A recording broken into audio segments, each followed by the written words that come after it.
Hi, it's Father Charles, the rector of St. Mary's here on Shelter Island, coming for you this morning from the rectory since I didn't want to delay this anymore. You know, life happens. So today's the word studies for the second Sunday of Lent. It's from the Gospel of Mark, and I'll read today's Gospel. Then he began to teach them that the Son of Man must undergo great suffering and be rejected by the elders, the chief priests, and the scribes, and be killed, and after 3 days rise again. He said all of this quite openly. And Peter took him aside and began to rebuke him. But turning and looking at his disciples, he rebuked Peter and said, "Get behind me, Satan. For you are setting your mind not on divine things, but on human things." He called the crowd with his disciples and said to them, "If anyone want to become my follower, let them deny themselves and take up their cross and follow me. For those who want to save their life will lose it. And those who lose their life for my sake and for the sake of the gospel will save it. For what will it profit them to gain the whole world and forfeit their life? Indeed, what can they give in return for their life? Those who are ashamed of me and of my words in this adulterous and sinful generation, of them the Son of Man will also be ashamed when he comes in the glory of his Father with the holy angels."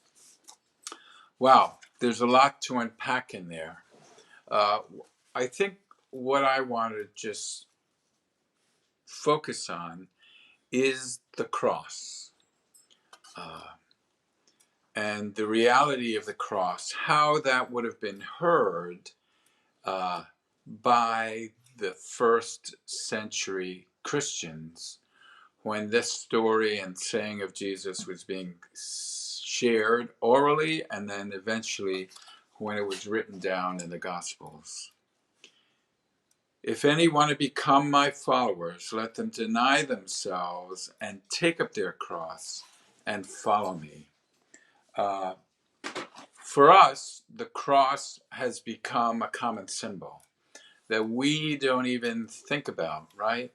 We have at St. Mary's a beautiful, when we redid the tower, there's a beautiful new handmade artisanal cross on the top of our steeple.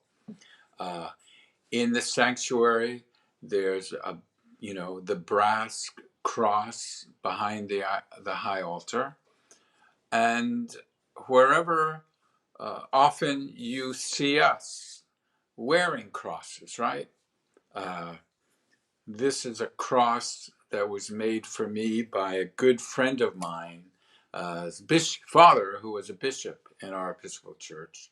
And one of the ministries that the bishop did was to sit and fashion these crosses and give them to people. And of course, many of us will wear a gold cross or a silver cross, or we'll even give a newborn baby in some of our cultures a little baby cross. We'll hang them on the walls in our homes. First century Christians would never have done that. For us, the cross has become a metaphor. For first century Christians, it wouldn't have been a metaphor. For us to get a feel of how horrified they would be to see us walking around wearing these things, we would probably have to wear, some writers have said, a little decorative gold electric chair or a little decorative gold guillotine. For those first century Christians, for those who first heard this saying of Jesus, the cross was not a metaphor. For us, the cross in our lives here in 21st century United States at this point is a metaphor. We talk about people needing to bear their sorrows, bear their aches and pains, deal with the troubles of life. For John, take up your cross, live through it, all those things, which are good, which are valid ways to approach the mystery of the cross, and part of the reality of the mystery of the cross in our lives. But for a first century Christian, the cross was not a metaphor.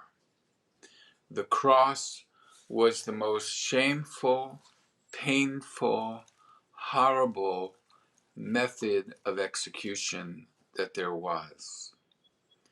You know, Roman citizens were not allowed to be crucified.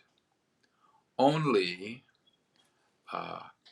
slaves and foreigners could be crucified. And so we know in tradition that St. Paul, of all was not crucified because he was a Roman citizen. He was beheaded. That's why when you see an image of St. Paul, he's always holding a sword. That's how he died. So for those first Christians, for those first disciples who heard Jesus' words, it was much more direct.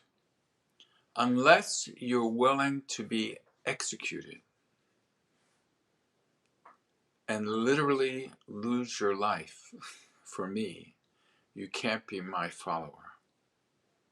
So it was a much more radical message, a shocking message, that with our decorative crosses or our simple crosses that we've become so used to, they're basically like the logo for the Christian church.